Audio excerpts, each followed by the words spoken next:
The Tipping Point with Mike Tipton is brought to you by Dubby.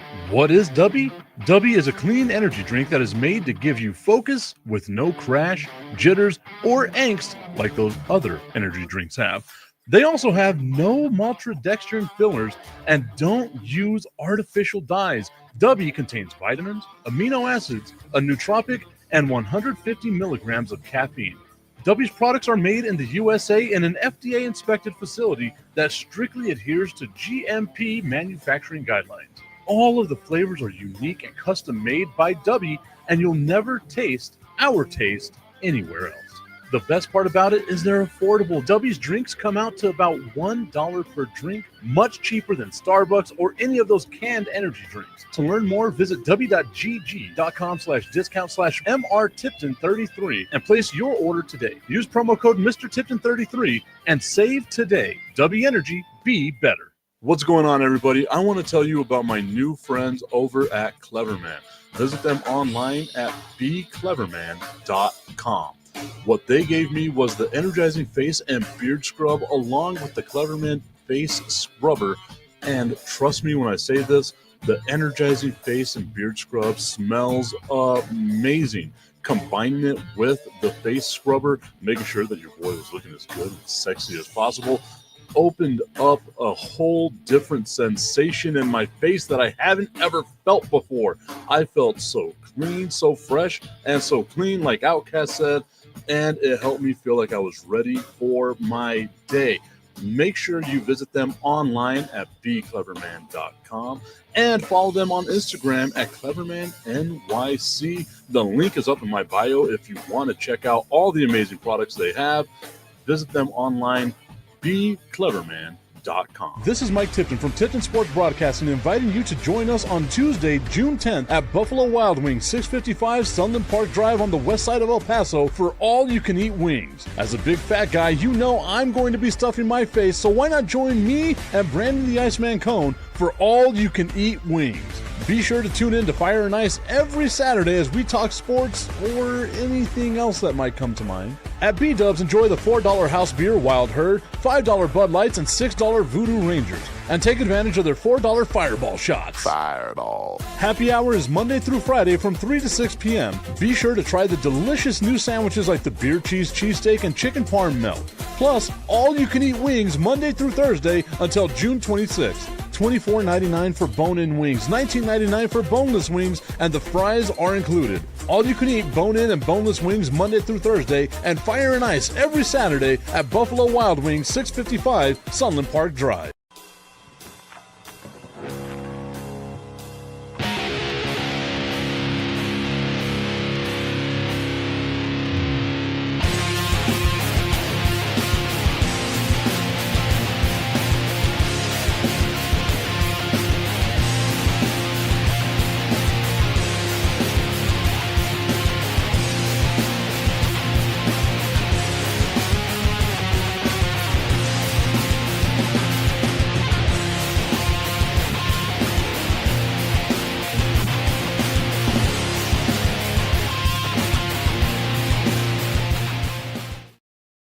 It is the Tipping Point with Mike Tipton coming at you live on a Thursday morning. Mike Tipton hanging out with my guy, Augustine Pimentel. Augustine, how are you doing this fantastic Thursday? I know you're normally a Friday guest. I think this is back-to-back Thursdays now that we've done. I'm telling you, the company don't schedule, Friday meetings. What do? Schedule Friday meetings. They're like, we've seen you on the show before. We're not allowing you to be on here once again. Yeah, they probably said you're doing Tipton wrong. You should stay out of his show. I don't know if that's necessarily the case, but hey, it's all good. We got Ramon Munoz who's tuned in over on Facebook, Kevin Wilburn, Ilani, and ARock915 tuned in over on Instagram as well. We are live on Facebook, on YouTube, on LinkedIn, on Instagram, and on Roku with National Streaming Sports. All kinds of great stuff that they're doing with our friends over at National Streaming Sports. So tell me, Tip, and tell the audience, because the more you know. The more you know. A lot of people didn't get that. If no, 100% they didn't get that. You're as old as us. But I want to ask Tip, how much was X trying to charge you to stream on X? So that was the thing, right? Is like at first you had to do the process of like verifying yourself, right? So you got to get the little blue check mark. And I did that, and I think the process for that was like $7, right? It was like $7 a month. I was like, at $7, it's fine. And then it went up to $12 a month, and I was like, okay, is it really worth this? And this last time it was $19.99 a month, with the possibility of going up once again. And I was like, you know what, guys, I'm not going to spend $20 to get on X. Like it's not necessarily worth it to me. Whenever all the other platforms allow you to stream for free, so but like I pay, I guess, $50 a month for StreamYard, which is a service that we're using that like branches everything out. But I actually use that, and it's something that helps out. So I wasn't going to pay $20 a month just to put the show on X, and it sucks because I've been on X since 2008, and I'm just like I find myself not using it as much as I used to because it's not reliable like it used to be. You're saying Grok isn't reliable? You're so mean. But hey, Elon Musk has to make his money somewhere. And that was kind of the thing. You knew whenever X got sold to Elon Musk and it became a for-profit thing, that there was going to have to be monthly subscriptions and things like that. And like I said, I was willing to do, like I went up to $12 a month because I felt, I had you, I had Jaime, I had, a group of people that would tune in. X was actually my largest audience. I would normally get anywhere between 15 to 20 people tuning in at one time, and then at the end of the day, I'd have like 1,300 views on one show, right? So it like X was a huge audience for me, and it just came down to I'm not going to pay for that because it's not worth it. Like it just became out. And Tommy's completely right. Elon trying to make up some of that Tesla money, baby. Yeah. I mean, he did the real F around and find out, didn't he? Like he got to experience that one real time. Real quick, real time. But at least he'll get a free Boeing 747 like 4 years. That's a different story. Yeah, that's a different story for a different time. The guy Crooked Commish saying, "Yo, Mike, what's good? Thanks for checking out my friend's show." I did tune in yesterday on YouTube. They were talking fantasy football drafts. They were talking about trades and all kinds of stuff in Dynasty League. So that was kind of cool to watch with the Crooked Commish and the Chicago Clubhouse Network that they are working with as well. Now, a lot of stuff happened yesterday before we get to the schedule release for the Dallas Cowboys, for the New England Patriots, for the Green Bay Packers, for all the teams out there that are being supported here on this live stream, Augustine. Before we get out to all that, man, those NBA games were tough to watch yesterday. Oh, yeah. Oh, I was lucky enough to be coming in from a flight from out of town. And some of the flights have, the games, or they got ESPN and they got stuff like that. And I just heard people going, "What, really? Foul?" Or it's been interesting because you see the way the NBA is getting home court advantage, and it's way too much of an advantage. It's like if it's too much an advantage. It's like if you're running down the court with your arms like this, and somebody hangs on to you, and they call a foul guy who's running like this. Oh, wait, that actually happened. That actually happened. And that's the thing, right? Is like even in yesterday's game, Al Horford gets a foul called on him against Jalen Brunson. Jalen Brunson runs into Al Horford's foot, and they say Al Horford tripped him. And it's like, no. And obviously in that game, that foul didn't help out at all. But you can see the narrative of, we really want the Knicks to win this game. And if there's a league, and like I hate saying things are rigged, but if there's a league that you could say maybe this is rigged, it's always the NBA. It's like even when it comes down to the draft lottery, even when it comes down to weird play calls. I mean, they're the only league that has been verified where you've had referees trying to determine the game. I want to give a shout out to Dwar Nailed, who tuned in over on Instagram as well. But the NBA does such a terrible job of being like, no, we're not rigged. Yeah, it's like saying Mexicans aren't crossing to the United States. It's I got you on that one. But it's like all of a sudden the NBA commission is going to go, like that Scooby-Doo meme where it's Vince McMahon, It was me all along. It was me all along behind the NBA. Michael Jordan was actually a scrawny kid from El Paso. Giannis Antetokounmpo's real name is Juan Flores.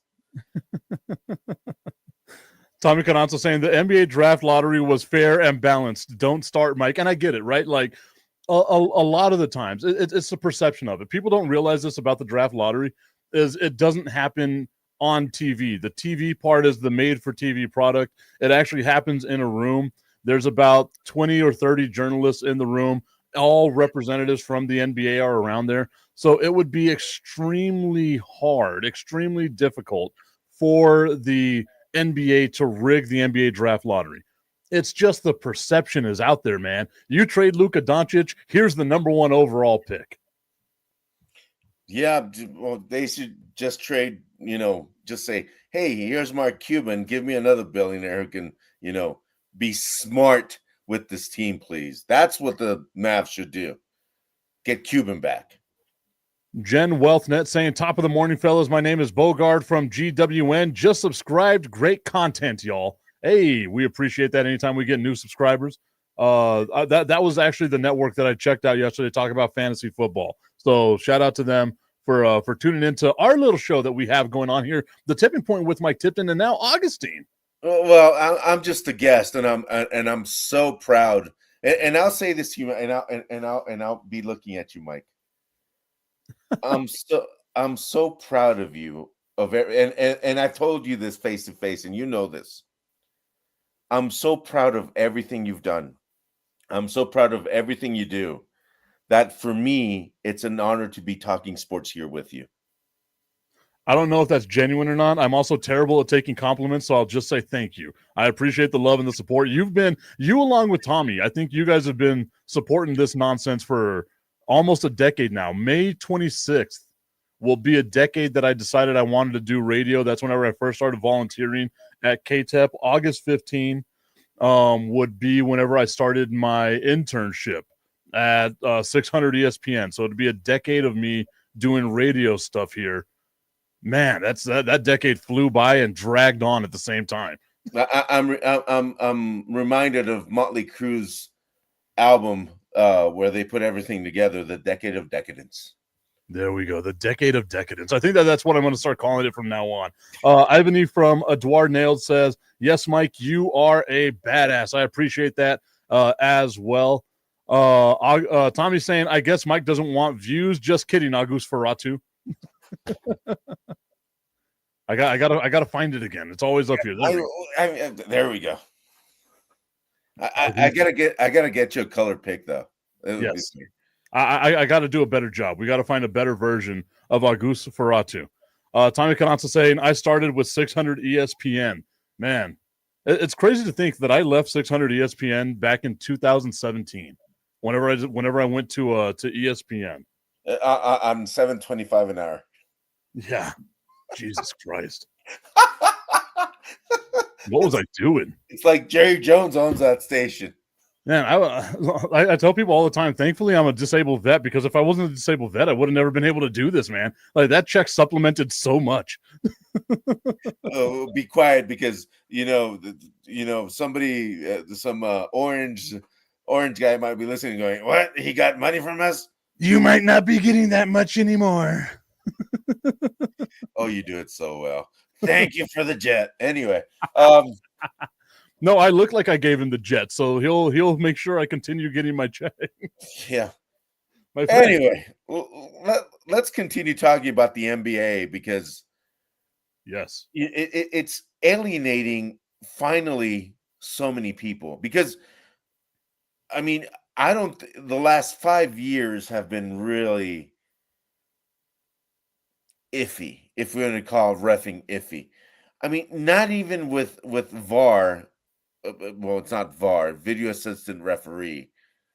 Can they get stuff right?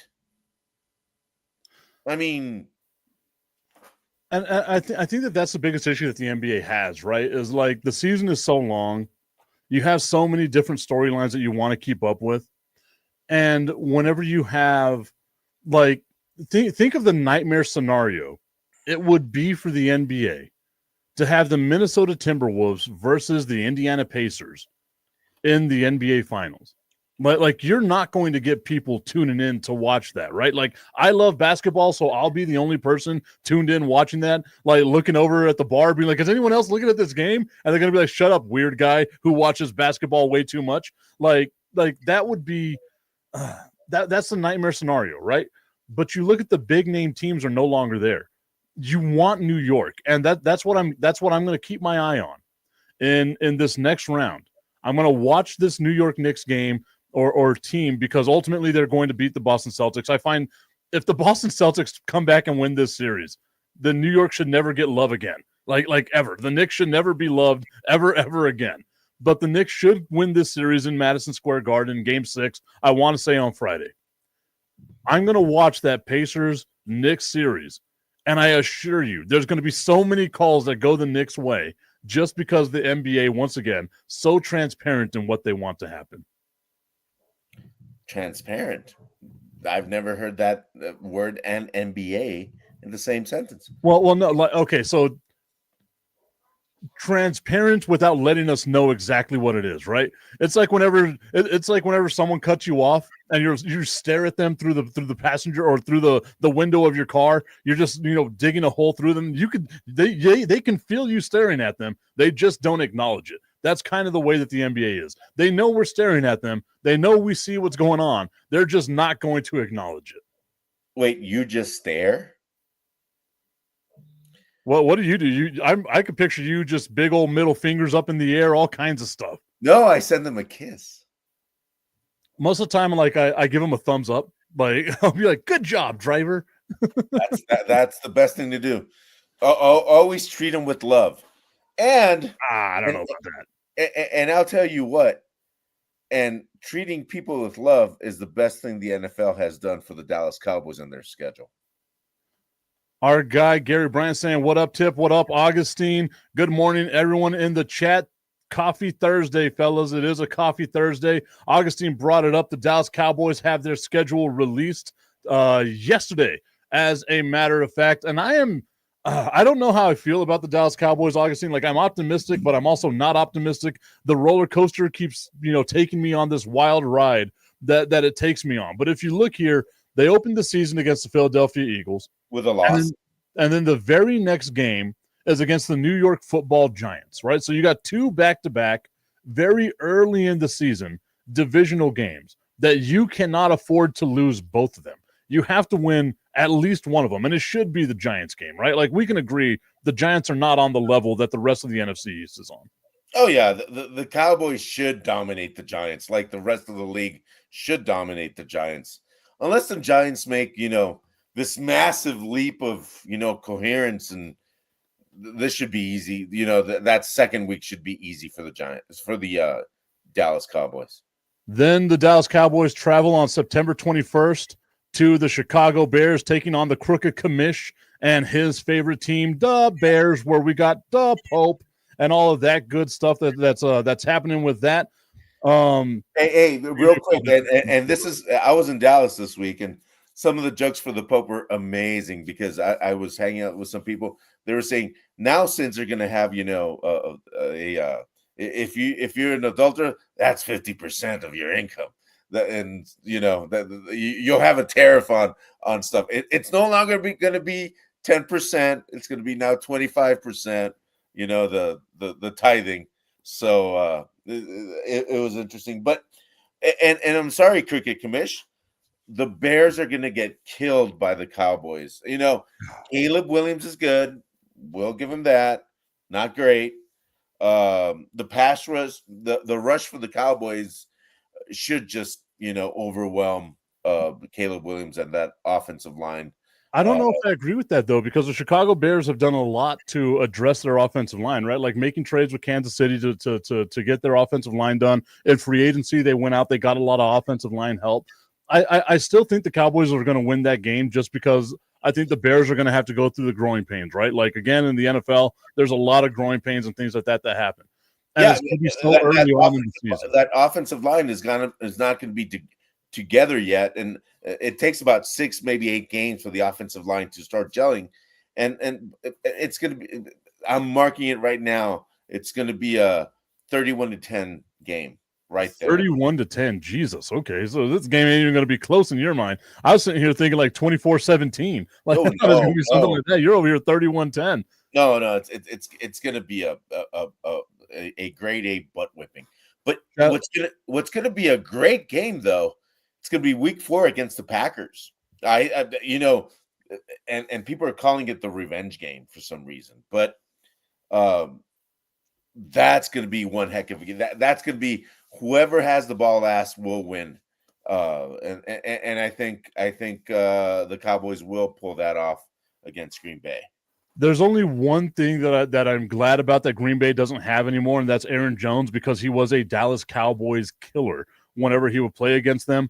I feel like the Packers somehow they overachieved last year, and this year I think there's going to be that little bit of a setback, right? Like they won a lot of close games last year.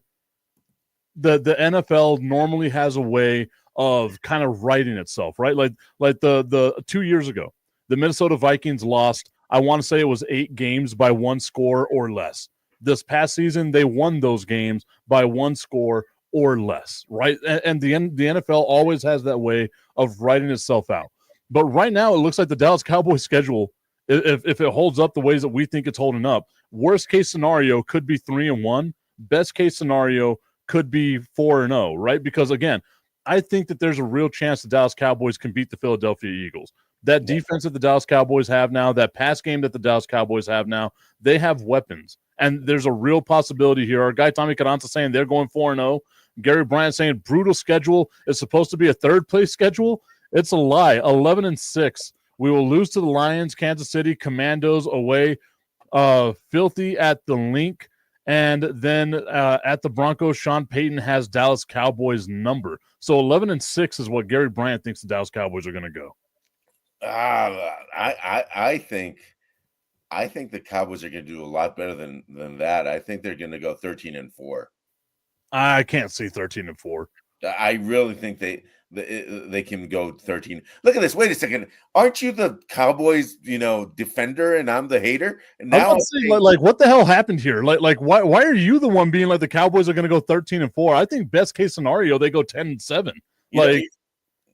No, I think they're going to go 13-4 because then all your hopes are up for the playoffs. Then I get to tell you in the playoffs, you guys think again. But that's the mean Augustine. I don't want to be the mean Augustine today. Gary Bryant saying, I'm glad we're getting filthy early before winter. I'm glad about that as well. Right? Like they have to go to Philadelphia in the summertime, which ain't going to be that bad for Dallas. No, I thought he was talking about El Paso weather and yesterday's clouds and dirt. Yeah, can I like just mention this? Has this felt like there's been so many more damn sandstorms than normal? Like it feels like there's been a lot of sandstorms this year. Yeah, I felt like it's been disgusting. I felt like if you take your face out on the freeway, you get free clean your face with dust, and women always want their foliage or whatever they want, and they can get that for free right now. It's been disgusting. It's been awful. Good thing exfoliating is what you're talking about. Exfoliating. There you go. Exfoliating. Man, it's like we're almost at the half point. Be careful, Tommy. Tommy, this is your warning. It's 8:25, Tommy. It's Tommy Carranza saying we're going to blame it on climate change. I 100% might, but again, like I'm the type of person like whenever people are like, "Oh, it's so windy in El Paso," I'm like, "Yeah, it's El Paso in the springtime. It's always windy." But it just feels like it's been more. Like it's just like it's been more. I don't like it. I don't either, especially when you're on a plane and the plane's going like this. The plane is sideways half the time. Yeah, I don't like it. And then so right now we have Philadelphia. We're going to call that's a mix between you and I. You're calling that a loss. I'm going to call that a win. Most people are going to call that a win, especially hardcore Dallas Cowboys fans, right? The New York Giants, we're going to call that a win.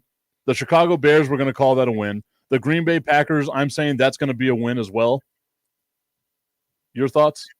I agree. It just, but I disagree with the first game. I think the Eagles are gonna not just squeak by. I think that's going to be a 27-13 game. Then after the Green Bay Packers, you have the Jets, the Panthers, and then you get the Commies. I think you beat the Jets. I think you beat the Panthers, even though both those games are on the road, both those teams. I mean, Justin Fields and Bryce Young, do you trust those against that Dallas Cowboys defense? The only thing with the Jets, their defense is pretty good. Their defense can be a game changer. And if their defense steps up, this might be one of those horrid 13-10 games going either way. But the Dallas Cowboys should pull it off. So we're looking once again, best case scenario, the Dallas Cowboys can be 5-1 or 6-0. Like it's insane to think this. And the thing is that this is the 5th hardest schedule in the NFL. And right now it looks pretty easy, right? Like all of this, even going up to Washington, it's in Dallas. We'll say Dallas has the home field. Maybe, just maybe then the Dallas Cowboys get to that 7-0, 6-1 spot, right? Yeah, I mean, and I have a question for you. Who's the starting quarterback for Washington Commanders? Jaden Daniels. Yeah, that's a win.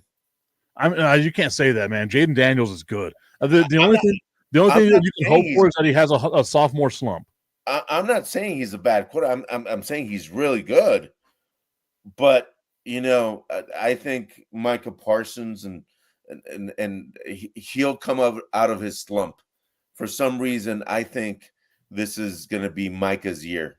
He's worked so hard for the Cowboys for so long. I think he needs a break.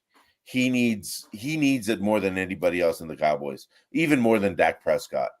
Jen Wealth Net saying you guys should beat the Jets. They still got a rookie head coach this year. Might take a while for them to get it together. Not to mention like their quarterback situation, Justin Fields. You don't have Devontae Adams anymore. I think the best thing for the Jets is that they don't have Aaron Rodgers anymore. And the defense is pretty solid. But we're looking at the real possibility here of the Dallas Cowboys being 6-1. There's got to be another loss in there. So I'm going to say 5-2. Like I just can't sit here looking at this team and being like, okay, because their over-under with Vegas is 7.5 wins.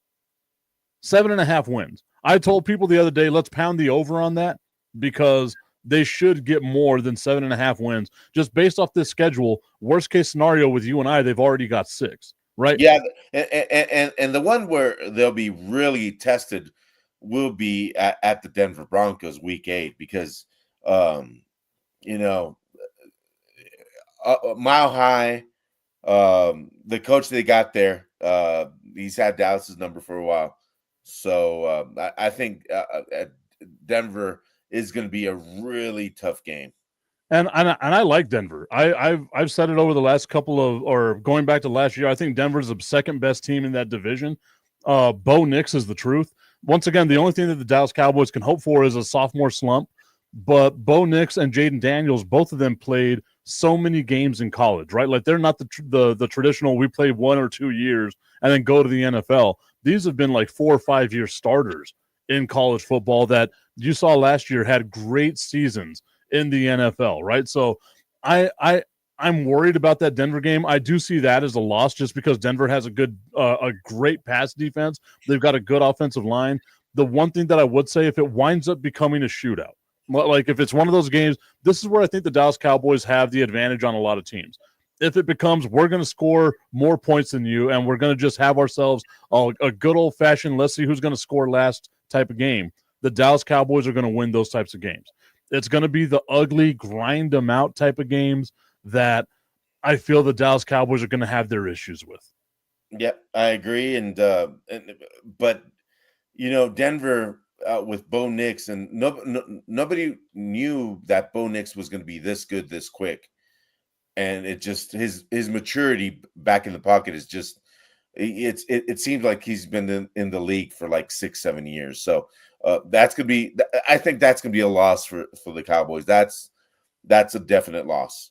So both of us in agreement right here. That's more than likely a loss for the Dallas Cowboys. You said it, and you hit the nail right on the head. Nobody knew that Bo Nix was going to be this good. just like nobody knew that Just the Tip was going to be this good too. I just want to put the tip in. It's time for Just a Tip. That would make me uncomfortable. Promise that it ain't too much, but just enough. Just a tip. Just a tip. Just the tip. Just the tip. It's time for Just the Tip.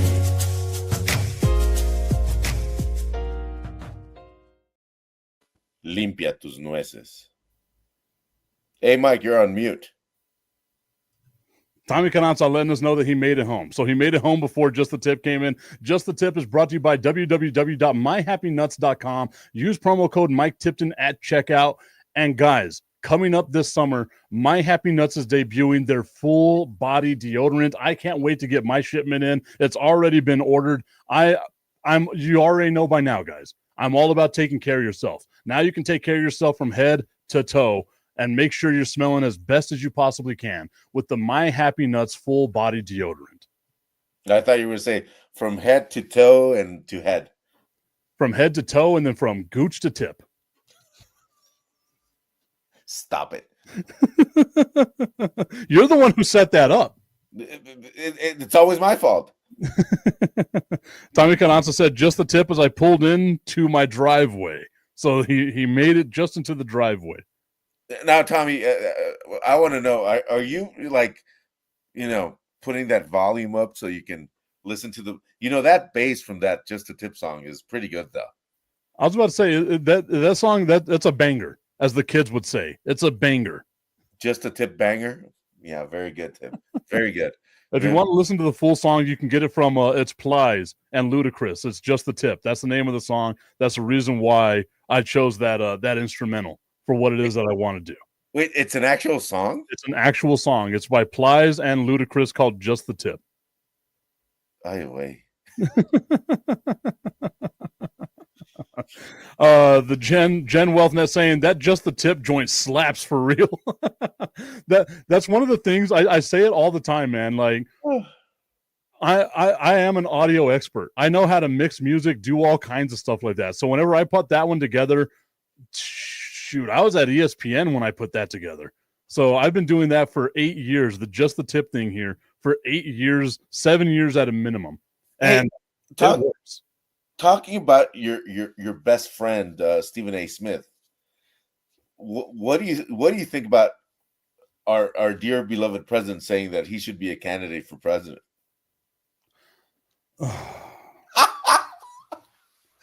I love Stephen A. Smith. Everyone knows that, right? Like I love me some Stephen A. Smith. I get it. What he does with the Cowboys stuff. It's all a wrestling character. And he's a great guy in the background. He's a fabulous guy. Yeah, and extremely intelligent. Like he's a good dude, a good overall dude. As the president of the United States, though, no. It would be another circus, and I'm not here for the circus. I couldn't imagine Stephen A. Smith meeting, world leaders and then like giving Dallas Cowboys takes at the same time. Like it would be, you know what, France, you've been awful.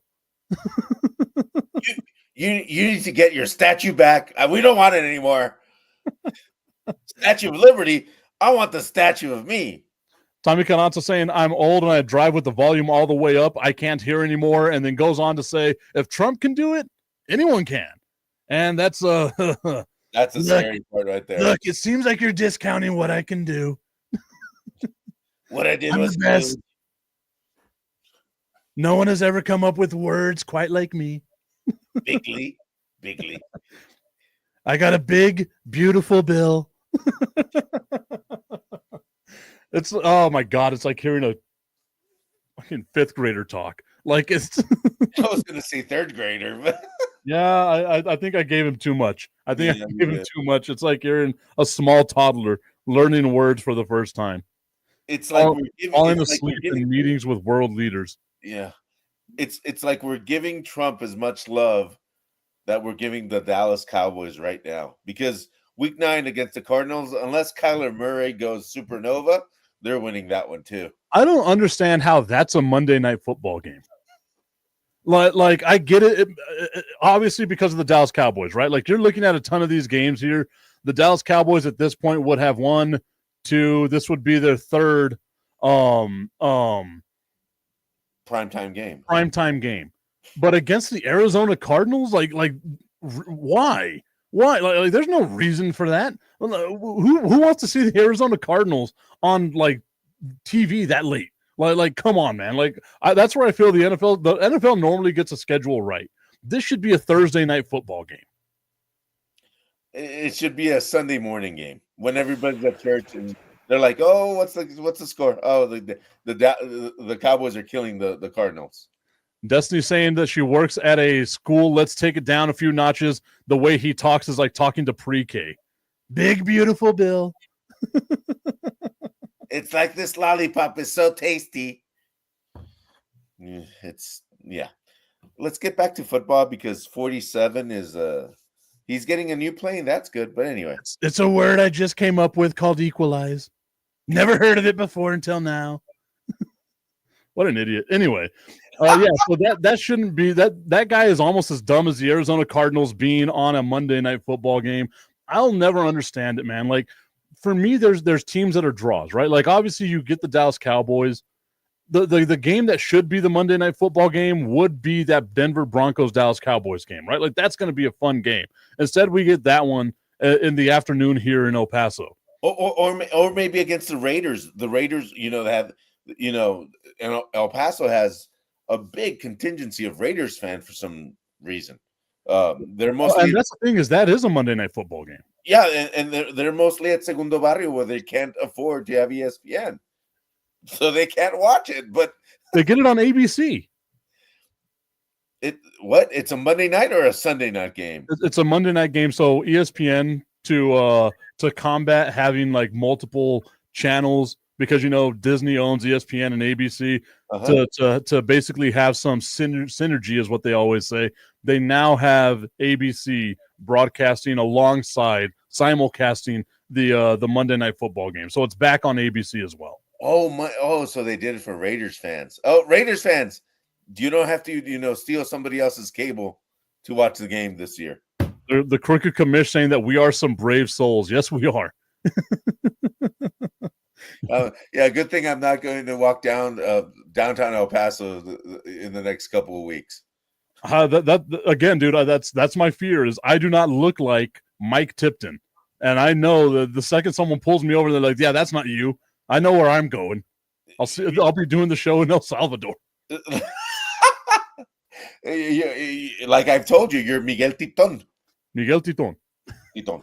Maybe I French it up. Michel Tipton. Michel Tipton. Yeah, you're French. No, wait, you're from Haiti. Oh no. Then yeah, I'm definitely gone. Guys. I'm sorry. Michel Tipton background behind me. Yeah, and by the way, we got funny there for a second, but I knew why you were getting funny because the Cowboys are going to lose against the Eagles the following week. No, see, and that's the thing, right? Like, I go off of history. I'm a big history guy. Dak Prescott, 33 wins, 8 losses against the NFC East.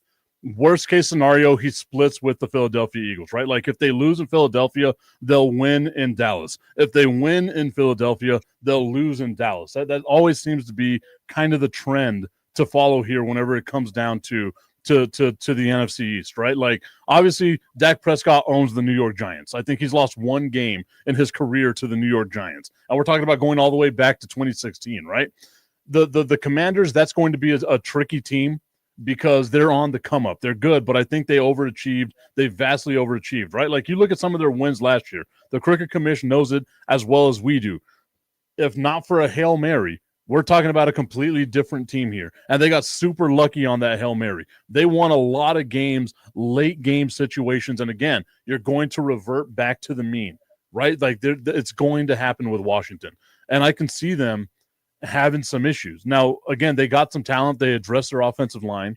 They got Deebo Samuel. What version of Deebo Samuel are you going to get to go alongside Terry McLaurin?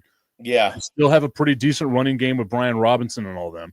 But for me, it just feels like the Commanders are going to take a step back. Like that's just how it happens in the NFL. Yeah, it does. But there comes a breaking point where the step back, you need to step forward, and I think at least the Commanders, I think they're a lot better than what you're giving them credit for. I think at the end of the day, it's the Commanders are going to be a good team again this year.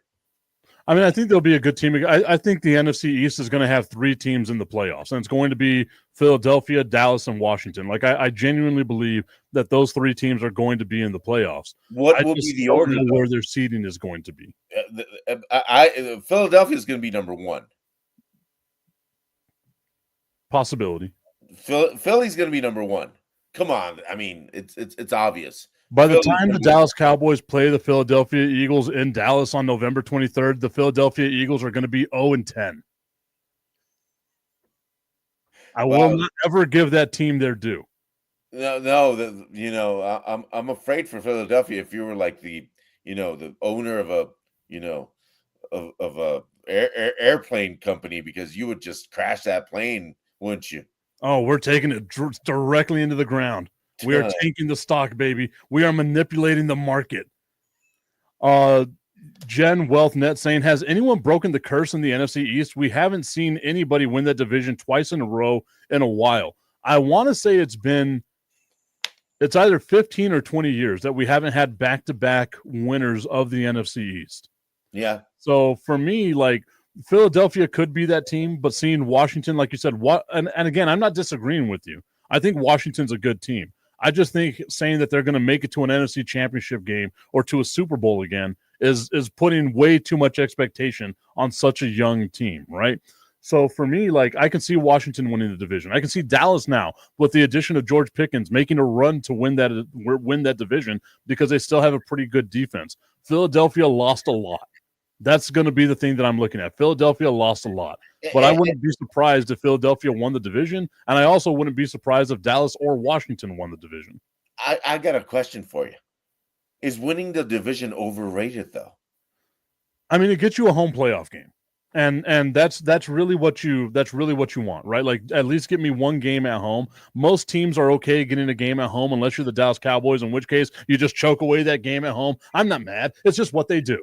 So for me, it's like you get that game. And whenever you have that game at home, if you're anybody but the Dallas Cowboys, it means you have a shot to make it to the next round. Yeah.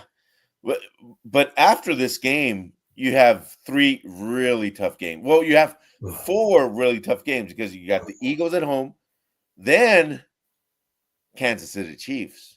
On Thanksgiving. Tommy said it yesterday. Thanksgiving is ruined. And normally I'm the type of person that I sit back and I think to myself, maybe, right? But I'm also the type of person that says Patrick Mahomes is the greatest quarterback we have potentially ever seen. And he won a Super Bowl with no-name guys and a geriatric Travis Kelce. He carried the corpse of the Kansas City Chiefs to the Super Bowl last year just to get dragged by the Philadelphia Eagles. But Patrick Mahomes is always going to be a threat. Like, and as long as Patrick Mahomes is on that opposing sideline, I am never going to be like, you know what? That's going to be an easy game. No. I'm looking at that as a loss. I think Thanksgiving is going to be a loss for the Dallas Cowboys. Why couldn't we have gotten like the Giants or someone on Thanksgiving? Yeah, the Cardinals on Thanksgiving. That's a Thanksgiving game for the Cowboys. But do you think that's going to be a really bad loss? Do you think it's going to be like 30-13, or do you think it may I don't think Kansas City is going to be able to put up those types of points. I just think that they're going to. It's going to be one of those, like, Dallas will have the lead in the fourth quarter. Kansas City will get the ball late, and they will win the game. Like it's going to be one of those slow death by 1,000 cuts type of games for the Dallas Cowboys. What about next week?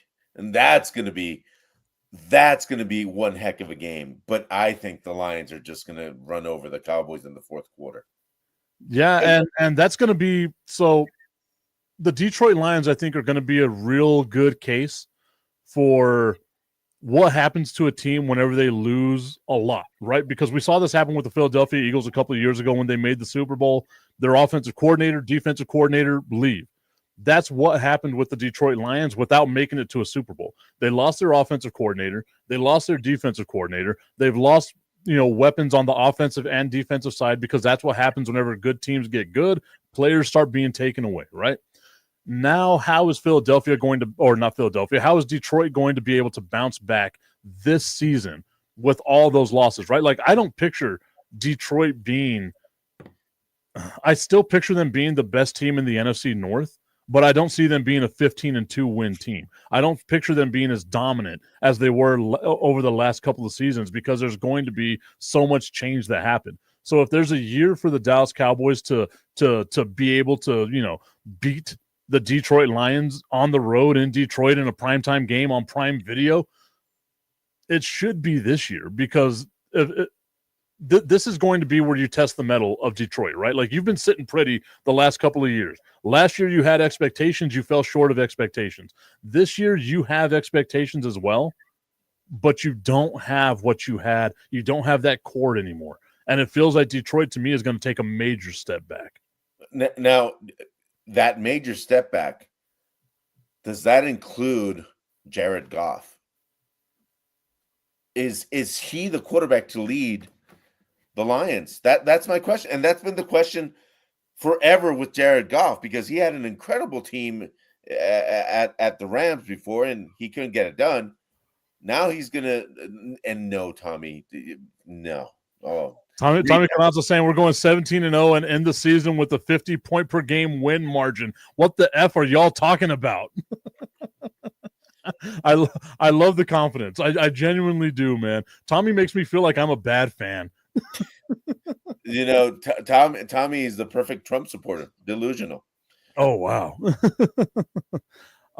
Jen Wealth Net saying lineage. I know he's replacing Ben Johnson with a guy from that same lineage, but I mean, that's fine, right? Like you could say that's fine.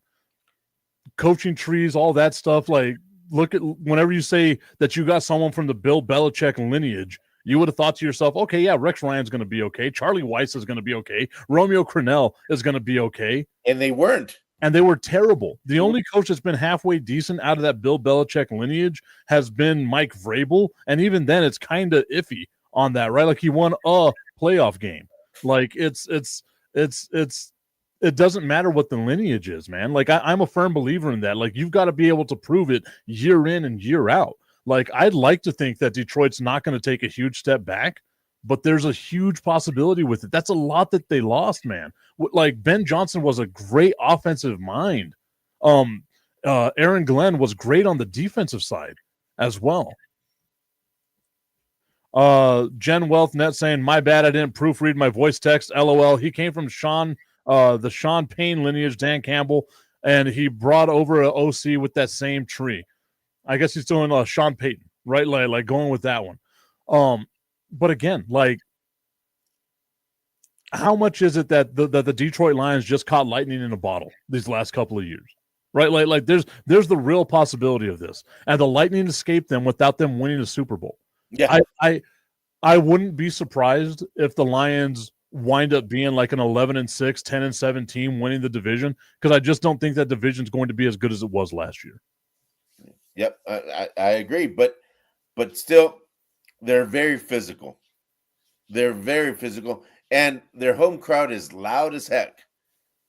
So that's their home field advantage. I don't think the refs will be that bad. But Cowboys tend to lose games like these, though. And that's what I was going to say. The Dallas Cowboys can Dallas Cowboy, and it would be maximum Dallas Cowboys to like beat the Kansas City Chiefs, and the next day shit the bed against the Philadelphia or the Detroit Lions. Yeah, and then the following week they got another interesting one too, because it's at home, but you got the Minnesota Vikings coming in. I think with J.J. McCarthy at the helm now. Yeah, J.J. McCarthy is going to be the quarterback here again. I look at Minnesota as a team that vastly overachieved last year with Sam Darnold as their quarterback. They have some talent on the team, but they vastly overachieved. They got the moniker of being the team that won, 14 games and didn't win their division. Like, as crazy as that sounds, right? Yep. The only team in the history of the NFL to ever do that. And for me, I look at this team and I see J.J. McCarthy, an unproven product. He came from a run-heavy style offense in college. What type of quarterback is he going to be? So I can't in my opinion, I can't, in good faith, put anything on him. Right? Like I have zero expectations for him. Now, in Minnesota's defense, all of us had zero expectations for Sam Darnold, and they won 14 games last year, right? So maybe there's just something in the water. Maybe Kevin O'Connell and them boys have some sort of magic elixir that just fixes everything. Yeah, but until I see it, I'm not putting any faith in the Minnesota Vikings. Yeah, I'm the same way. Minnesota is going to go back to being Minnesota, and like Brandon Cohn says, Minnesota. I think what I need to do is get just like a sound drop of Brandon Cohn saying, Minnesota, don't you know? Don't you know? I forgot about the don't you know. But that'll be a win. And then against the Chargers again, it'll be another win against the Chargers. I mean, that one I'm not too sure about, man. The Chargers have a great defense. They do. They have Justin Herbert. Justin Herbert's a man amongst boys. They got Najee Harris to help them out in the running game. Like they've got some weapons in LA. With they charge you up on always at the fourth quarter. For some reason, the Chargers always seem to choke on stuff. I think that's been the like their MO since the Phillip Rivers days, right? Is like we're gonna play every game we lose is gonna be by a touchdown or a field goal. We never get blown out. And I think that's going to be what it is, right? Like Jim Harbaugh is a great defensive coach. But you know what? I'm going with you. I think the Cowboys are going to win that game. It's at home, and it's during the stretch. It's during the stretch of the season that they have to get wins. Yeah, the chargering it's gonna be more than cowboying up. No, Charger's going to charger. Chargers going to charger, and the Cowboys will cowboy, and the Chargers are more in more on the side of losing it than the Cowboys are. And how then crazy would it be that game ends in a tie because neither team deserves to win? Yeah, that's true. Don't even say that. No ties, please. I am like you've seen it. I am one of the few people I will predict a tie whenever I believe neither team deserves to win. You mean UTEP and MSU? But anyway, unfortunately, you can't get ties in college. Otherwise, I would say it. Yeah. Then you've got, I think, the game that will decide. It will be either a Christmas present to the Cowboys, or that green monster will show up and Grinch it away, which is the Christmas Day game against the Washington Commanders. That game on Netflix. So shout out to Netflix for getting themselves a Christmas Day game as well. That's on Thursday, December 25th. And it's in Washington, and I can see the Dallas Cowboys losing this game. But again, I'm going to go off of history and say Dak Prescott, if he's healthy. And again, this is a huge caveat being, week 6 or 17. If you're healthy, huge caveat. If both teams are healthy, I think the Dallas Cowboys are the better team. So I can see them getting a win here, but I can also see Washington getting a win here. I know that's not what you guys want to hear, but I think both these teams are so even. I think that what's going to happen is they split. Dallas wins at home. Washington wins at home. I think that's what this division is going to be. Philadelphia loses game 1. They beat Dallas in Dallas. Like I can see that happening with this division right here. It's a fun division. I'll give you that one. And then after this, the Cowboys get a gimme. They get the New York Giants, at the end. Nothing like getting that cupcake game to end the season.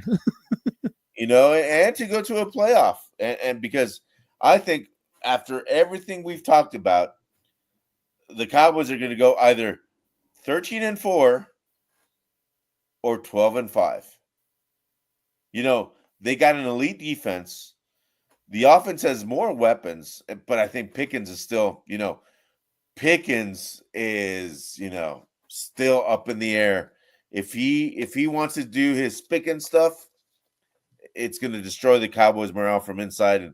And Pickens may be the one that puts him over the line, or it might drive him back 2-3 years because it was a big gamble to get Pickens. But you didn't trade much to get him. Like so it's not like you gave up a whole bunch to get George Pickens. Tommy Carranza saying, okay, I can see the Cowboys going 13-4 or 12-5. I see them splitting with Philly and Washington, losing to KC and Detroit. And of course, you got that one game that you should win, but they lose. I think best case scenario for the Dallas Cowboys is they go 12-5, right? You split with Washington and Philly, so those are 2 losses right there. You lose to Kansas City because I can't, in good faith, say that you're going to beat the Kansas City Chiefs. I believe they lose to the Denver Broncos as well because Denver, to me, is a really good team. And then the game that I think that they wind up, that game that you should win, that you're more than likely going to lose, is against the Green Bay Packers early on in the season. Like, I could see the Cowboys riding high. Let's say they're 3-0. They get Green Bay, and Green Bay just slaps them back down to earth. Yeah. Worst case scenario, they miss the playoffs because of the Dallas Cowboys, and Vegas was right giving them 7.5 wins on the season.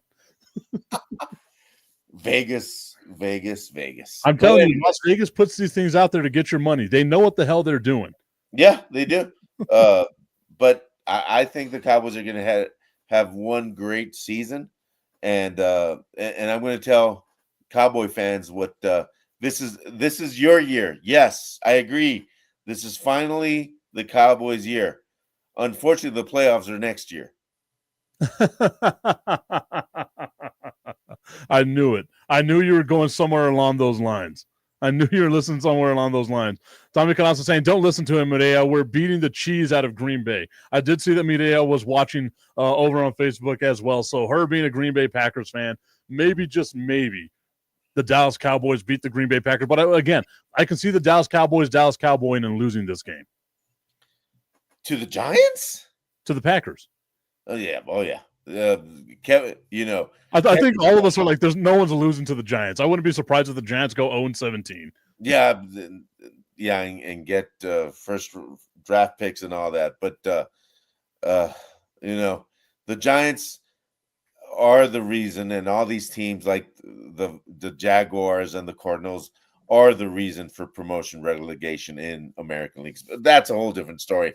And real quick, on my Patriots, and this is me being a Homer Patriot fan, I was looking at the schedule. We got Baltimore on the schedule and all this and that. I think 10-6 is a possibility for the Patriots. I really think 10-6 is a possibility, and we may be coming back. Maybe a playoff run or something, but I'm not too hopeful yet. Amber Bonda saying, I need to go to Vegas for the Cowboys-Raiders game. Mireya Reyes saying, Cowboys will lose to the Packers, no question. Go, Pack, go. Mireya, I'm just asking, why are you a Green Bay fan? I think we're going to have to wait another time for her to answer that because we've only got a couple minutes left here on the show, Augustine. I want to thank you so much. I want to thank you so much for being a part of today's show. I want to thank everyone that's out there for tuning into today's show. It was a great conversation. I think tomorrow we'll go over some of the other team schedules. We'll go over the rest of the NFC East and see what their schedules are going to be like. Right now, we can say the Dallas Cowboys are going to be anywhere from 12-5 to 13-4. I think that's going to be our consensus right now, right? It's your year, Dallas. Playoffs are next year, though. Augustine might be more drunk than me on a Friday night. We'll see you all tomorrow, everybody. This is Mike Tipton from Tipton Sports Broadcasting, inviting you to join us on Tuesday, June 10th at Buffalo Wild Wings, 655 Sunland Park Drive on the west side of El Paso for all-you-can-eat wings. As a big fat guy, you know I'm going to be stuffing my face, so why not join me and Brandon the Iceman Cone for all-you-can-eat wings? Be sure to tune in to Fire and Ice every Saturday as we talk sports or anything else that might come to mind. At B-Dubs, enjoy the $4 house beer Wild Herd, $5 Bud Lights, and $6 Voodoo Rangers. And take advantage of their $4 Fireball shots. Fireball. Happy hour is Monday through Friday from 3 to 6 p.m. Be sure to try the delicious new sandwiches like the beer cheese, cheesesteak, and chicken parm melt. Plus, all-you-can-eat wings Monday through Thursday until June 26th. $24.99 for bone-in wings, $19.99 for boneless wings, and the fries are included. All-you-can-eat bone-in and boneless wings Monday through Thursday, and Fire and Ice every Saturday at Buffalo Wild Wings, 655 Sunland Park Drive.